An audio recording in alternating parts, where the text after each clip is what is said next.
Eu quero falar hoje sobre essência. E o título da palavra de hoje é Não perca a sua essência, tá bom? Livro de Êxodo, capítulo 1, versículo 10. Se você puder ficar de pé para a gente ler, eu te agradeço.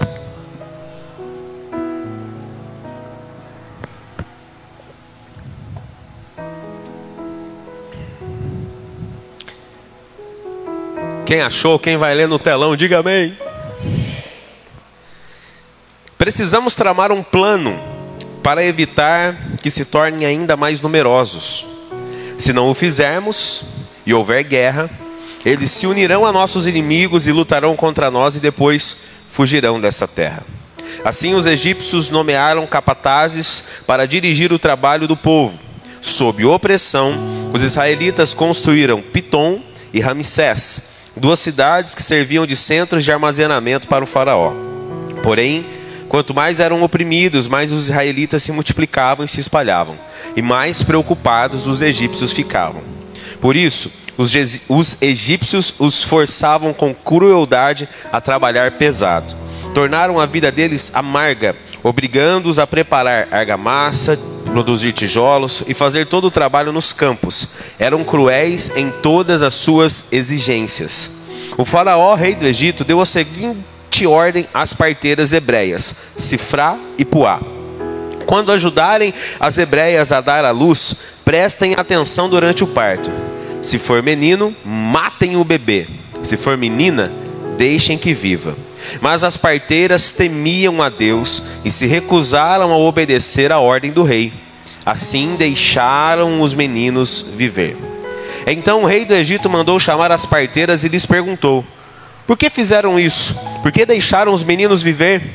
As mulheres hebreias não são como as egípcias, responderam as parteiras ao faraó. São mais vigorosas e dão à luz com tanta rapidez que não conseguimos chegar a tempo. Deus foi bondoso com as parteiras e os israelitas continuaram a multiplicar-se e tornaram-se cada vez mais fortes. Amém, queridos? Até aí, se assente. Feche a sua Bíblia, feche os teus olhos e ore comigo. Agora não é hora de ficar com a boca fechada. Agora é hora de buscar ao Senhor e falar: Deus, eu preciso da palavra, eu preciso de resposta, eu preciso de direção, eu preciso de cura, eu preciso de alinhamento no meu coração. Espírito Santo, a liberdade. Espírito Santo, a legalidade nesse lugar. Venha, ó Deus, falar, venha instruir, venha dirigir, venha, ó Deus, corrigir o nosso coração segundo a tua santa e poderosa vontade. A liberdade e legalidade nessa noite, em nome de Jesus Cristo. Amém. Cada um de nós chegamos nesse exato momento, no exato ponto da nossa vida, seja você, a idade que você tenha, a profissão que você exerce, o lugar que você mora, construindo a nossa história. Tudo que a gente enfrentou, tudo que a gente viveu, sejam coisas boas ou coisas ruins, construíram de fato quem nós somos hoje.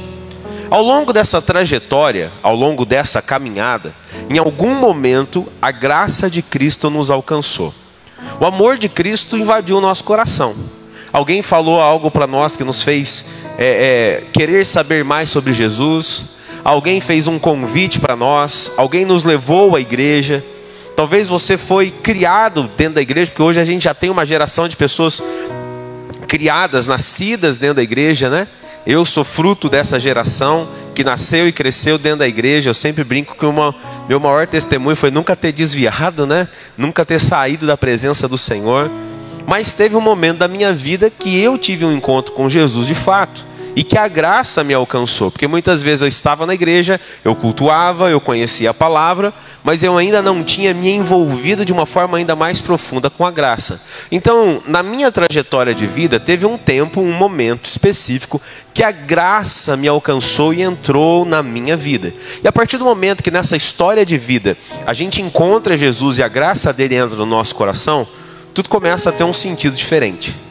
Porque às vezes a gente quer viver tudo na nossa força e na nossa velocidade. A gente quer viver tudo do nosso jeito. E quando a gente vai aprendendo alguns princípios em Cristo, a gente vai entendendo algumas coisas que Ele tem para nós, a gente vai percebendo que às vezes as coisas que a gente queria demais já não são tão importantes assim. Às vezes as coisas que a gente lutou por tantos e tantos anos já não tem mais tanto aquele mesmo valor, aquele mesmo desejo no nosso coração. Porque a partir do momento que Cristo entra na nossa história, alguns valores, algumas percepções são alteradas e transformadas, claro que para melhor. Amém? Então, a partir do momento que a gente serve a Cristo, muita coisa muda.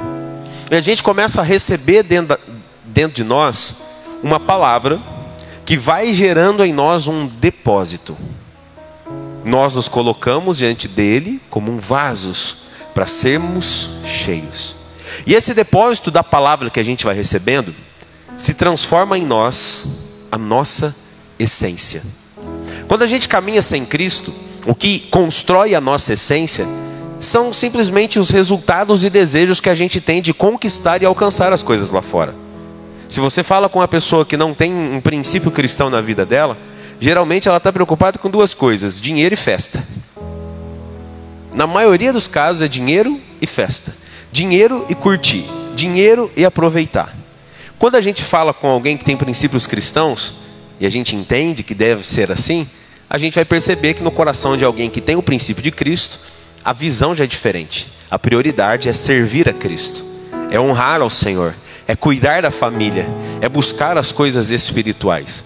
Porque a gente foi limpo de uma essência que não nos agregava, apenas nos ativava a viver uma vida nesse mundo.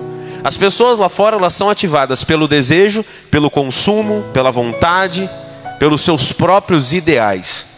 Quem serve a Cristo recebe a palavra como um depósito que se transforma numa essência, é motivado, ativado e impulsionado todos os dias pelo Espírito Santo de Deus. E é aqui que eu quero chegar nesse ponto e dizer para você: se você tem caminhado com Cristo, se muita coisa já foi depositada dentro de você como palavra, se você já viveu experiências com Deus que geraram experiências de vida para você, lute todos os dias para você não perder a essência que está dentro de você. Porque enquanto nós estivermos vivendo nesse mundo, o mundo vai tentar a todo custo arrancar de nós a essência da presença de Deus. Nós seremos confrontados nas nossas escolhas, na nossa fé, nas nossas percepções, nas nossas vontades, nos nossos ideais, dentro de casa, no trabalho, com os amigos. A todo tempo nós seremos confrontados. E a gente precisa lutar espiritualmente e emocionalmente para blindar a nossa mente e o nosso coração e guardar essa essência. Eu quero colocar uma história bem curtinha aqui do próprio Jesus, para você entender muitas vezes a dificuldade que é lutar contra nós mesmos, às vezes com a nossa vontade, até com as coisas desse mundo, e proteger a essência do nosso coração. Quando Jesus é tentado por Satanás, lá no deserto, ele vence Satanás pelo poder da palavra. Satanás fala um negócio, ele já rebate. Satanás fala um negócio e ele rebate. É curto e grosso, vamos dizer assim, na lata. Jesus vence Satanás com as palavras diretas. Mas e no Getsemane? No Getsemane, para vencer a si mesmo, Jesus suou sangue. A luta mais difícil é contra nós mesmos. A luta mais difícil para não perder a essência que tem no nosso coração e aquilo que foi depositado em nós é contra nós mesmos. Jesus lutou. Jesus pagou um preço por nós. Mas Jesus teve que vencer a si mesmo antes de ir para a cruz, dizendo assim: Pai, se for possível, passa de mim esse cálice, contudo seja feita a tua vontade. E eu afirmo para você que muitas vezes a gente vai ter que lutar exatamente assim. Senhor, guarda o meu coração, Pai. Guarda a minha mente, porque a minha percepção me faz querer agir de uma maneira que talvez não seja a sua. O meu entendimento me faz querer agir de uma maneira que não seja a sua. A minha vontade me faz querer agir de uma maneira que não seja a sua. Mas eu quero agir e viver segundo a tua vontade. Porque se eu buscar a tua vontade e viver aquilo que o Senhor tem para mim, oferecendo o meu corpo como um sacrifício vivo, santo e agradável, a tua palavra me ensina que eu entrarei no lugar, que eu desfrutarei de uma vontade do Senhor que é boa, perfeita e agradável.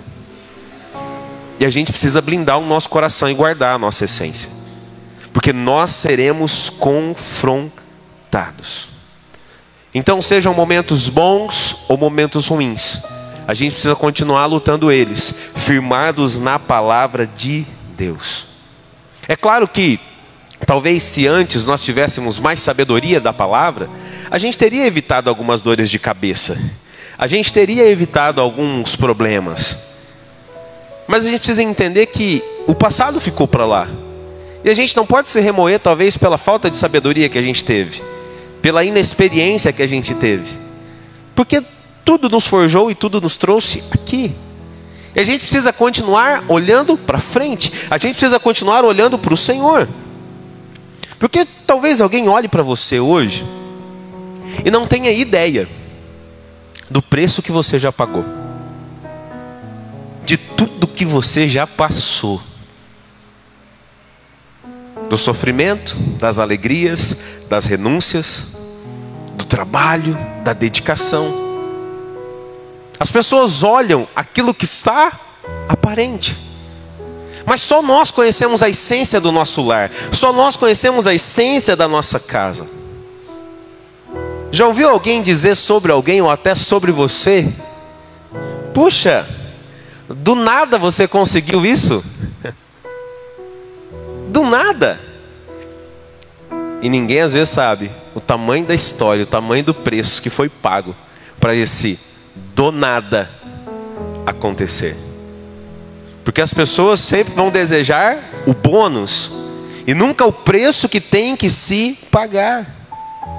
Tem aquela outra ainda: puxa, você conhece fulano? Porque eu nunca ouvi falar. Deus ouviu falar sobre você, Deus ouviu falar sobre mim. Então as nossas lutas e batalhas diárias constroem o nosso caráter forjado na palavra e constrói os resultados da nossa vida. Não se preocupe com quem não te conhece, não se preocupe com quem não conhece a sua história. Guarde a sua essência em Deus para que você possa continuar permanecendo aonde Deus te colocou. Olha para alguém, seja a boca de Deus para essa pessoa e diga para ela assim: guarde a tua essência, porque assim você vai permanecer firme. Amém, queridos? Essa essência da palavra que está sendo gerada em você, guarda ela.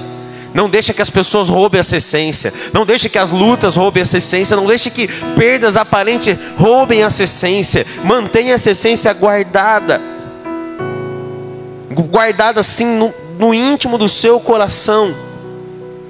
As pessoas, volto a dizer, não sabem o preço que foi pago. A história que nós lemos aqui do livro de Êxodo é um momento muito crucial da história de Israel.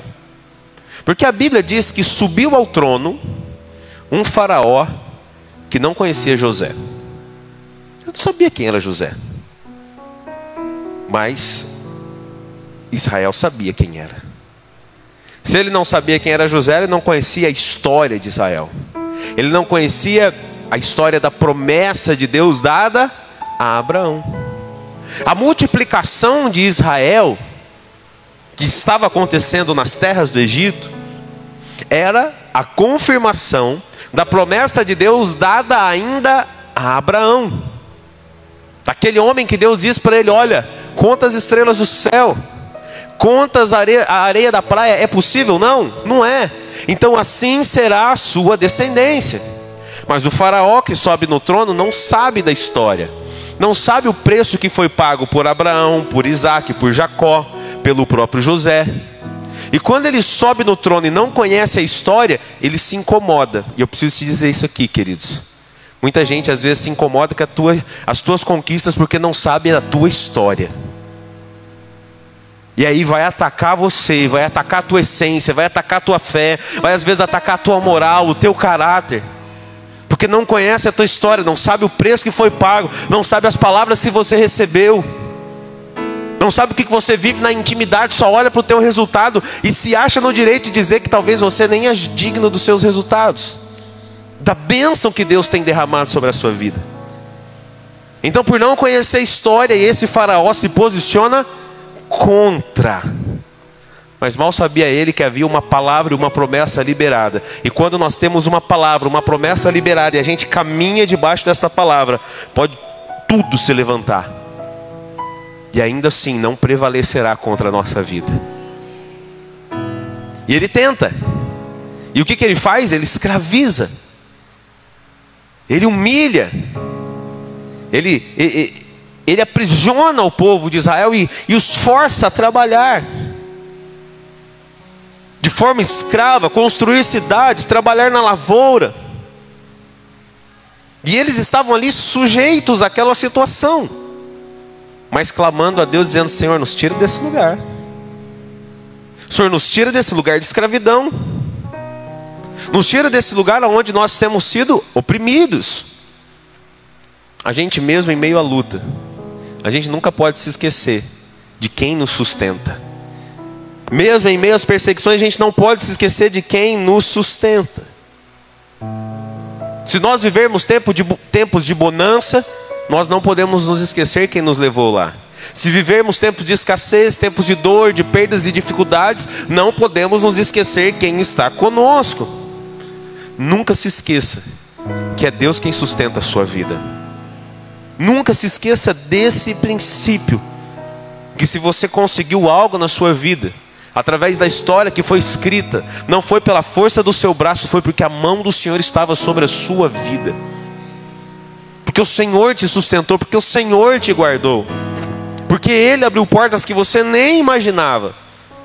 Porque enquanto a nação clamava, Deus preparava o libertador. Quem consegue compreender isso aqui na sua vida, diga amém. Enquanto você clama, Deus prepara o caminho para você. Mas a gente não pode perder a nossa essência, a gente tem que continuar clamando. Nunca se esqueça de que é Deus quem te sustenta. Livro de Eclesiastes, capítulo 5, versículos 18 e 19. Eclesiastes 5, 18 e 19 dizem assim esses versículos: ainda assim, observei pelo menos uma coisa positiva.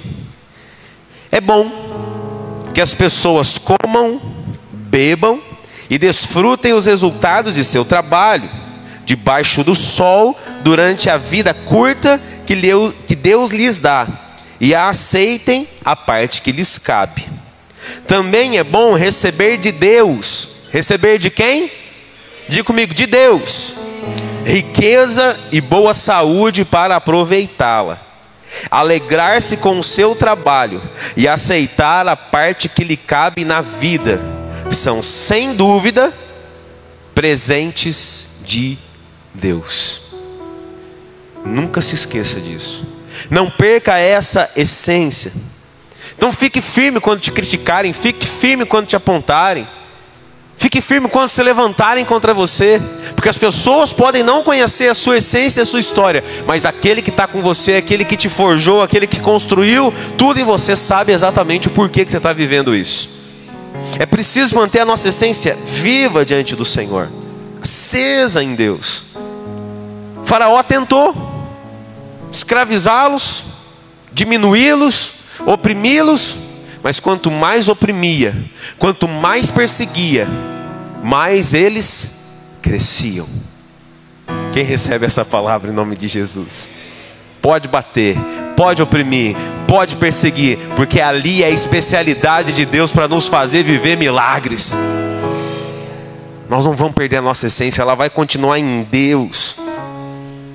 Eu quero compartilhar algumas coisas que o Senhor falou comigo sobre isso.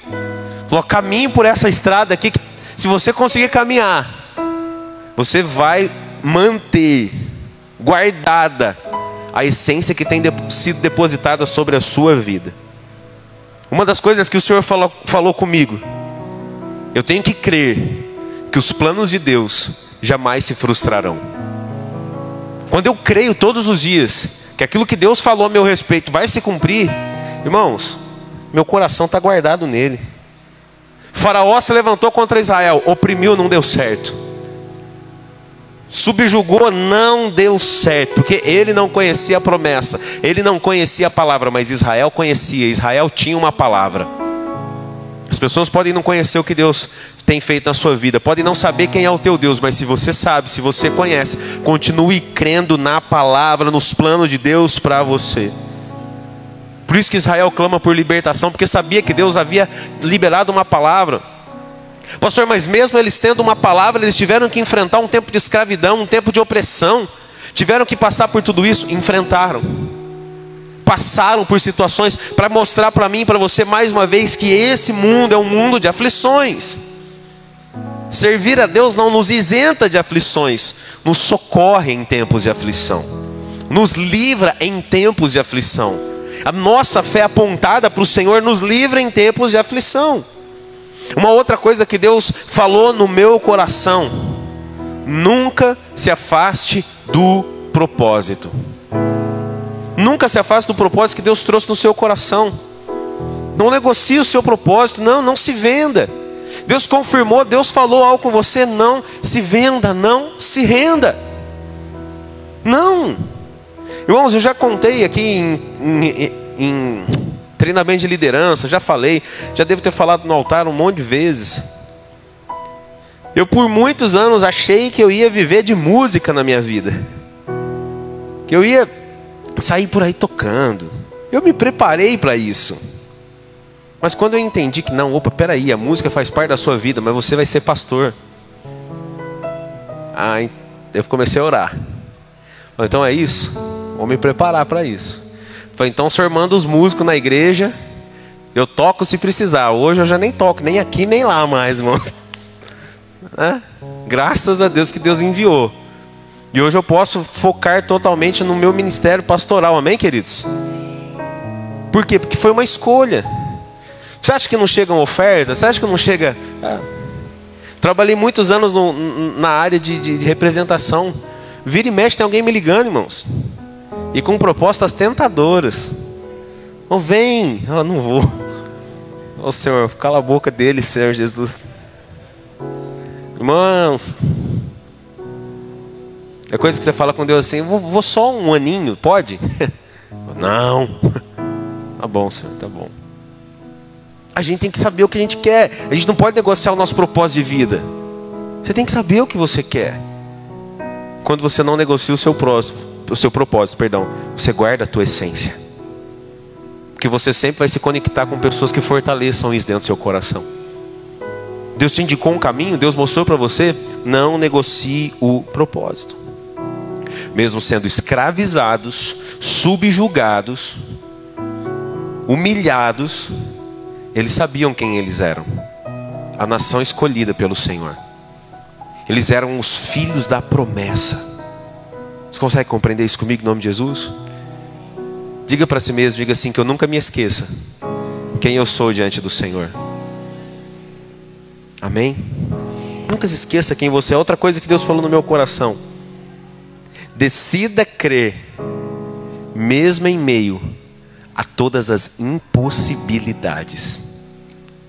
Creia. Vou falar de um personagem que a história que a gente contou não cita o nome dela, mas que posteriormente ela é citada. Zípora. Quem era Zípora? Perdão, Joquebede. Confundi os personagens. Joquebede, perdão. Joquebede. Quem era Joquebede? Mãe de Moisés. Mãe de Moisés. A Bíblia cita ela como uma mulher ousada, que escondeu um menino por aproximadamente 3 meses. Guardou, por quê? Porque oprimiu, não deu certo. Cerceou, não deu certo. Humilhou, não deu certo. O que ele tentou fazer? Faraó mata todos, joga tudo no rio, todos os homenzinhos no rio, todos os menininhos de 2 anos para baixo, joga no rio e mata. Ela guardou por 3 meses. Depois de 3 meses ela colocou num cesto, diz a Bíblia, feito de junco, e colocou no rio. E deixou ele ir, e ele enroscou em folhas de junco. E quem vê o bebê? A princesa, a filha de Faraó. Você consegue entender que o meu Deus e o seu Deus é um Deus que age contra todas as impossibilidades? Eu vou falar uma coisa para você: Deus tem senso de humor. Porque você imagina, o Faraó mandou matar todas as crianças, todos os meninos de 2 anos para baixo do Egito. Deus pega o libertador. Você mandou matar? Agora você vai criar o libertador. Toma. Coloca dentro do palácio de Faraó. E aquele que era para ser morto vira príncipe do Egito. Você consegue entender como Deus trabalha? Então vou dizer de novo, você tem que crer mesmo diante de todas as impossibilidades. Humanamente, qual que era a possibilidade daquele menino permanecer vivo? Irmãos, zero. Humanamente era zero, mas Deus falou, eu ajo na impossibilidade. Eu cuido quando não tem mais saída. Eu sou a porta, eu sou a resposta, eu sou o socorro.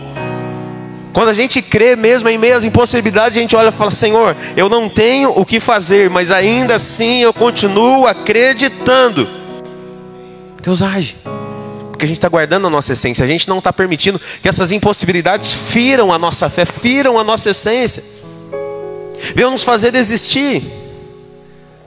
Outra coisa que ao ler essa história e Deus falar comigo sobre essência, que eu consegui visualizar nisso que o Senhor falou comigo, nunca deixe de fazer o seu melhor. Quando a gente para de fazer o nosso melhor, a gente para de fazer o melhor porque a gente está gastando mais tempo reclamando. Quando alguém não está fazendo o melhor que ela podia fazer, é porque ela está gastando tempo reclamando. Quando o negócio sai de qualquer jeito, ela passou mais tempo reclamando e questionando. Irmãos, não gaste tempo com reclamação. Não gaste tempo com murmuração. Isso vai ferir você, isso é um veneno para a sua alma. Não gaste tempo com crítica. Para de ser crítico. Para de ficar apontando o erro dos outros. Para de achar que a sua casa é melhor, que o seu trabalho é melhor, que a sua vida espiritual é melhor. Ninguém aqui é melhor que ninguém. Ah, mas ninguém aqui é melhor que ninguém. Você tem um entendimento, uma sabedoria melhor, dê glória a Deus por isso. Ajude alguém que não tenha. Mas não critica, porque isso se torna um veneno para você. Isso mata a sua alma, isso mata a sua fé. E vai te corroendo e vai fazendo você quebrar outros princípios. Guarde a tua essência. E lute todos os dias para entregar sempre o seu melhor. Porque há um princípio que Deus espera de nós. Tudo que você fizer, faça como para o Senhor. Faça para o Senhor. Então não critica, não aponta. O mundo tem essa cultura. Nós não temos a cultura do mundo em nós. Amém, queridos? Nós não temos a cultura do mundo instaurada no nosso coração. Nós temos a presença de Deus que, através da sua palavra, que gera essa essência. Outra coisa, creia no livramento. Deus nos livra, irmãos. Deus fecha portas que a gente queria que ficasse aberta. Ele fala, eu sei porque eu estou fechando. Deus tira pessoas que a gente queria que ficasse. Ele fala, eu sei porque eu estou tirando. Deus nos muda de lugar, nos reposiciona, nos recoloca. E a gente fala assim, mas eu queria ficar. Eu sei o porquê eu estou te recolocando. Creia no livramento. Se a gente fosse comparar a nossa vida nas mãos de Deus, é como se fosse um joguinho de xadrez, né? Que Deus mexe as peças do jeito que Ele quer, para onde Ele quer. Cada uma numa velocidade, num tempo, para cumprir uma função. Você consegue compreender isso aqui, assim ou não? Deus vai te mexendo, Deus vai te reposicionando, Deus vai até você alcançar o alvo. Então, tire do seu coração toda dúvida de que Deus não vai te guardar. Deus vai te guardar. Deus vai te proteger, Deus vai te livrar.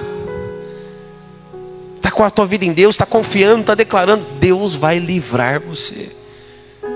Deus vai livrar a sua casa. Jesus nos deu autoridade para repreender o inimigo. Clama por livramento. Quando você vê que o inimigo está tramando um laço contra a tua família, contra a tua saúde, contra o teu casamento, contra a vida dos teus filhos, ei, erga a tua voz e comece a clamar, porque livramento chegará sobre a sua vida. Senhor, todo laço está quebrado em nome de Jesus. Todo laço está repreendido em nome de Jesus. Não dê mais crédito a Satanás. Ele não merece crédito nenhum. Ele não merece palavra que engrandeça ele de nenhum jeito. Mas às vezes tem pessoas que insistem em dar. Aí grande é a luta, grande é a dificuldade, grande é isso, irmão. Fortalece o teu espírito para que você acredite que aquele que está em você é maior do que aquele que está no mundo. Aí eu tenho aflição, eu tenho dificuldade, mas maior é aquele que está sobre a minha vida. Eu chorei ontem, eu clamei ontem, eu me derramei ontem, mas eu acordei com alegria no meu coração, porque eu sei quem luta por mim. Ah, eu abri a despensa, não tinha nada, mas eu glorifiquei ao Senhor, porque eu sei quem provê na minha casa. Aí eu fui no médico, recebi um diagnóstico ruim, mas eu saí de lá glorificando ao Senhor, porque eu sirvo Jeová Rafa, o Deus que cura. Eu creio no livramento. Não vou perder essa essência de crer na cura, de crer na libertação, de crer na provisão. Nada vai roubar essa essência. Eles clamaram: Senhor, só a tua mão pode nos livrar desse faraó. Só a tua mão pode nos tirar daqui. Faraó ainda era o homem mais poderoso da terra naquele momento. E eles estavam sendo subjugados pelo homem mais poderoso. Mas o Deus Todo-Poderoso era o Deus de Israel. O teu Deus é o Deus Todo-Poderoso. Os homens podem aparentar ter poder, força, posse, exercer algum tipo de governo ou domínio, mas você serve ao Deus que tem o domínio sobre as suas mãos. Amém, queridos? Está na mão dele. Outra coisa que a gente vai aprender nessa história para guardar a nossa essência: acredite na multiplicação de Deus. Quando nós nos movemos pela fé, o pouco, Deus começa a multiplicar. O improvável, Deus começa a multiplicar. Os 5 pães e 2 peixes alimentam a multidão. Você crê nisso em nome de Jesus? Começa, luta, faz com pouco, mas faz, se posiciona. Senhor, eu acredito na multiplicação. É com esse pouquinho, essa luta diária, essa batalha diária, esse esforço diário, mas eu vou seguir. Um dia você vai, outro dia talvez você não consegue do jeito que você queria, mas você vai e você continua lutando e você não desiste. Porque você crê na multiplicação que o Senhor irá gerar sobre a sua vida.